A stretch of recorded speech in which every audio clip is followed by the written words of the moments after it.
Oz 1. The drivers, their impressive team of engineers spending hours on board and in the water testing for unleashing in qualifying. If raw speed's your thing, then qualifying's the perfect place to watch these boats pushed to the limit. Saturday afternoon's pole position shootout focuses more on pure speed and lap averages over a shorter, more traditional straight course. First up, a slower sighting lap to familiarise themselves with the course, and from there they drop the hammer. The pace intensifies as they let their high-powered catamarans go and do what they do best. Now, to work out pole, an average of the best 3 completed laps are tallied, and the fastest will sit on P1 for the main race. Luke Dermott and Ross Willerton wasted no time getting reacquainted out on the water. The Maritimo team back together, mesmerising the crowd as they tore up the Newcastle river mouth. And how thrilled must the Victorians be? Colin Craven and Simon Isherwood finally have their Team Jaeger-sponsored catamaran off the dry pit. They may be late arrivals, but what about the impact? You can't miss that colourful livery out there on the water. And the new teammates appear focused on making their debut into the offshore superboating series a successful one.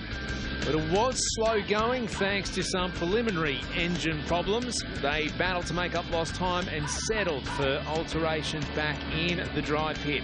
They worked around the clock, tweaking, tuning, anything to chase and gain precious pace.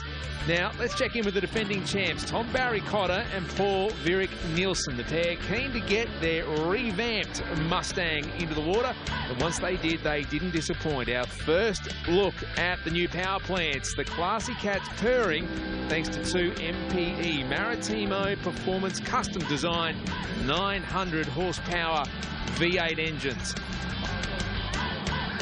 Yeah, we are very happy. I mean, we have to do some adjustment to the boat, but so far it's very good. Yeah, I mean, same thing. I was surprised that we got the pole when we heard when we got back. I mean, it's a fair bit we could have done and we need to do to be quicker tomorrow. But obviously everyone was feeling the same out there and sort of didn't really expect the conditions to be that big, but it was quite big out there, and just see what the course is like tomorrow and then go from there. In the Supercat 600 class, the Salstrip-sponsored SUV Dodge Ram team had the distinction of being last in, first out of the water in tough weather conditions that wavered in and out of a cold winter's and a warm summer's day. They show preparation is key in this elite sport. Competing again in the 600 outboard class, here's the team's crafty veteran, Cameron Davis, with his thoughts on Saturday's shootout for pole. Yeah, no, the boat was going really well, mate. We went out, did 1 lap, got pole, come back in. It felt really good. The boat balance is really good. We're fortunate and happy with how we build it. It's it flies really flat, so that it gives you a really safe feeling and makes it a hell of a lot easier to do what you do out there.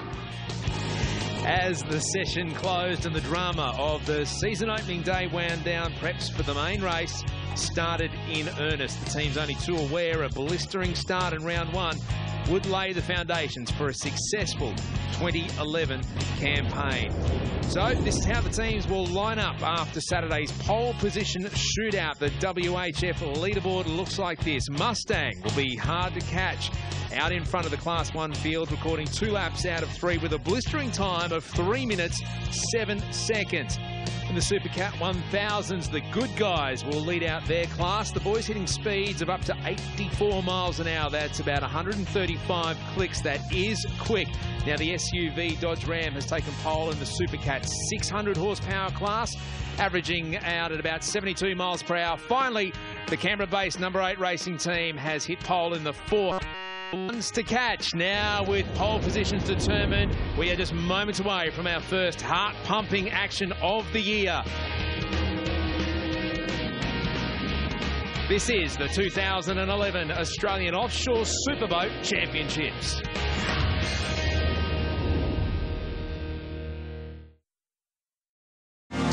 Fridays, settle in for a serve of high-definition blockbusters on One. The big names.